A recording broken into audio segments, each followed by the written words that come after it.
Good morning, everyone. I'm here to tell you an interesting story about the lessons and learnings from the Bargara call-in.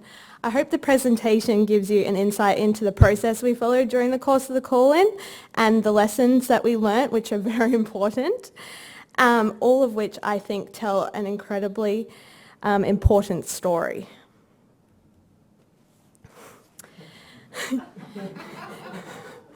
You might be surprised to learn that not just planners go on site visits, but also so does the Minister.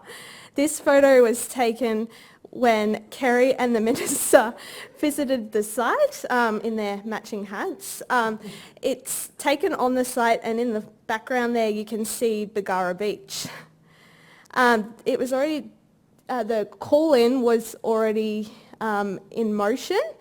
So we've got here the Minister asking Kerry, him responding, yes, Minister. It was making me smile and look at the camera all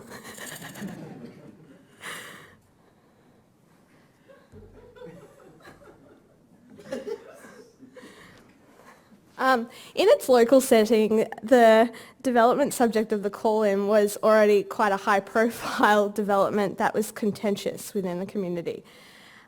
This was despite the application being code accessible. There was a lot of community expectation surrounding the height, as you can see from that first headline there. It generated a lot of community interest within not just Bargara but the Bundaberg region itself. There was a significant number of submissions, close to 100, being made on the code accessible DA. And the community interest was what spiked the Minister to issue a proposed call-in notice on the development. So just to give you a little bit of context, for those of you that aren't aware, the development site was located directly across from the beach, which is a significant turtle nesting site. It's located within the Wangara coast, which is the most significant turtle nesting site on the eastern coast of Australia. The site is also located 2.5 kilometres south of the Monrepo Turtle Centre, where they see somewhere in the order of about 1,500 turtles coming onto the shore to lay their eggs, and then they subsequently hatch there. The site was also quite closely located to the local centre, which I'll talk about further in the piece. So just to give you a brief overview of the call-in request, we received over 20 call-in requests from members of the community initially. The Minister then issues a proposed call-in notice where he seeks representations on the matters he's raised within that proposed call-in notice. He then proceeds to call in the development application should he wish, the assessment's undertaken, and then the decision. The development was assessed against the Bundaberg Region Planning Scheme in the place of the local council. And it's quite interesting, well it was for me coming into the call-ins team, to realise that the Minister can consider anything that he considers relevant in his assessment of the application. Also, unlike most other planning decisions, there are no appeal rights for call-in decisions, and we are still subject to, well, the Minister is still subject to judicial review. So just a few key features about the development. So this development proceeded to a deemed approval from the council. The council voted on the development initially, and it was then deferred to the CEO, and this is what resulted. Now, the planning scheme height provisions stipulated in the acceptable outcome that the height was to be 3 or 5 stories, and as you can see it's 9 here. There was also a rooftop bar proposed on the top story of this development, which raised a number of issues with the impact on turtles, because the face of the building so large across the entire frontage there that it was perceived that this could have a significant impact on the importance of turtles and nesting across from the site. Also the impact on the local centre. The ground floor of the building also had 3 commercial tenancies, and that was assessed. Okay, so this is a very important part of what went on during the call-in.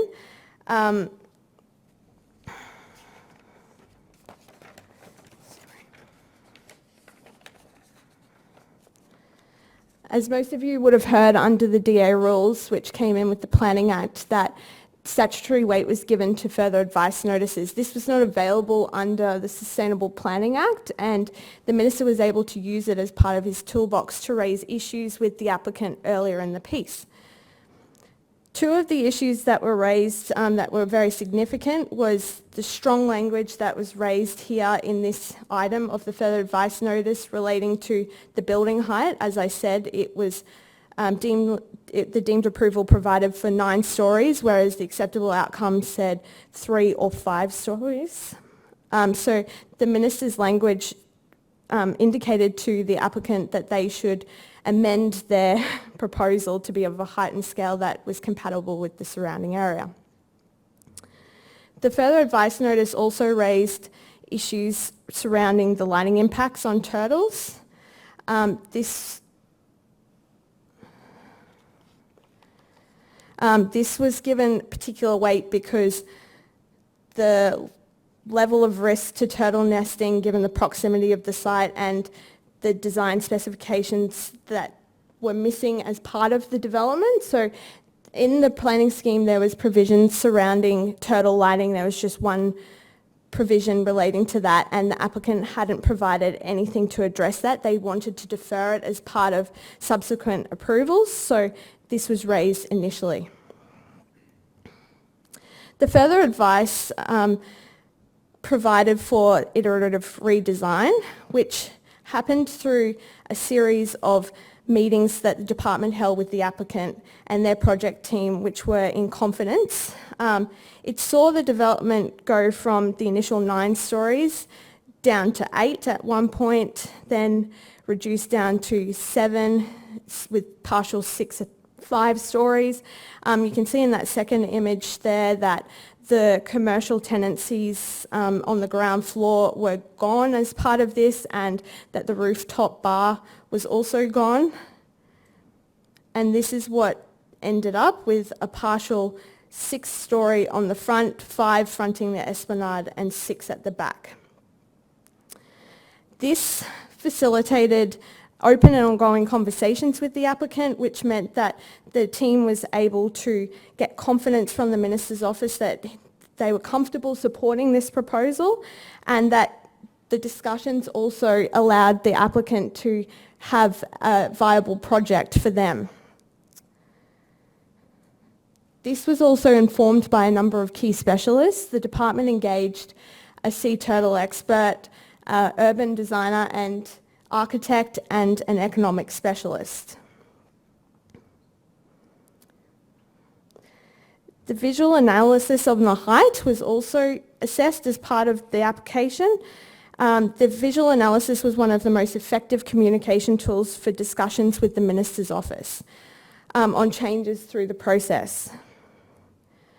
The visual assessment also assisted in the no surprises approach, as it allowed the Minister's office to send signals of what could or could not be supported in this location. As you can see here, we've got a series of what 9 versus 5 stories would look like from different locations along the beach and the esplanade.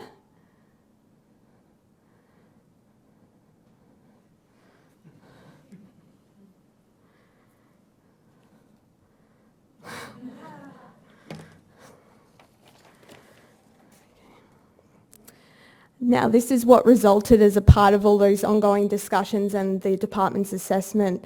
So the end result was a 5 and 6 story development.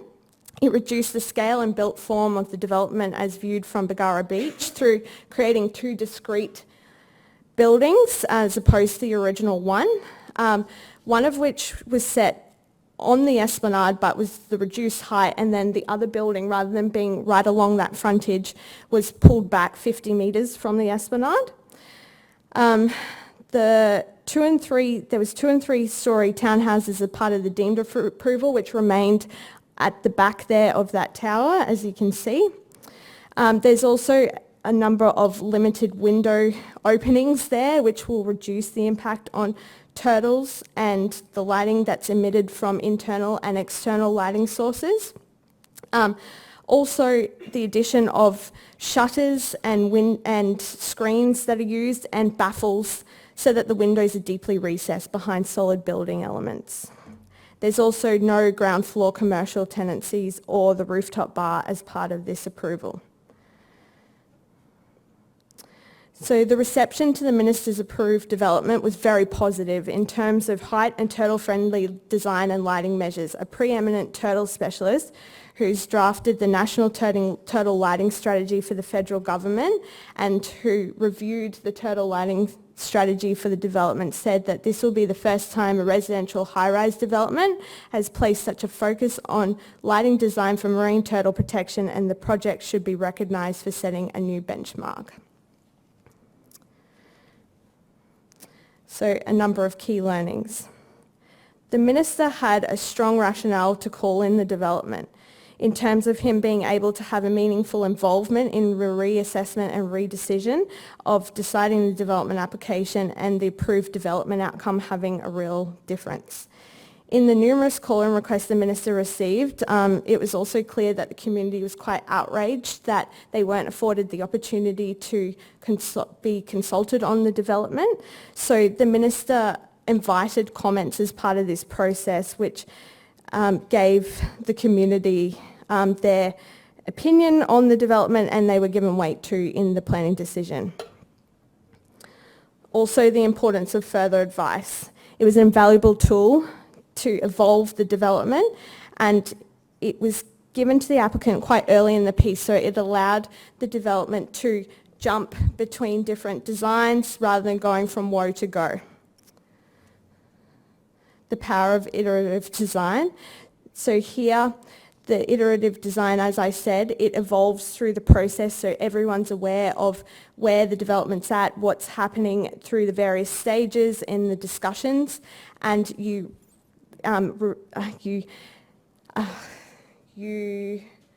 end up with a very excellent design that everyone is happy with. There was also a number of scheme deficiencies. I mentioned that the acceptable outcome spoke about 3 or 5 stories for exemplary development.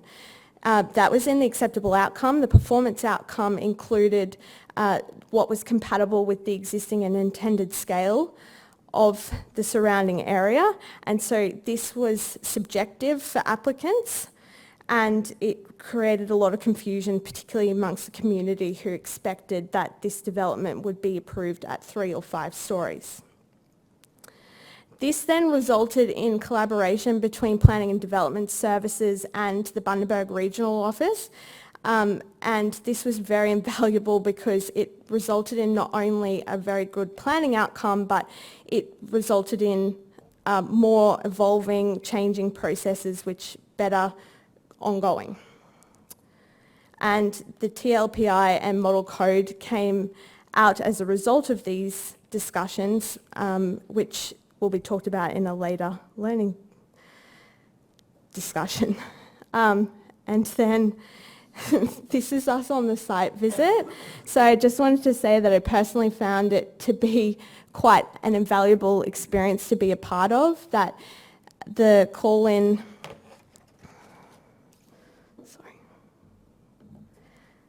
I found this an interesting and meaningful call-in to be involved in, and an incredibly valuable learning experience. If you have any questions about the call-in, please feel free to contact Morag or I, but you can't call Patrick because he's left the department. Thank you.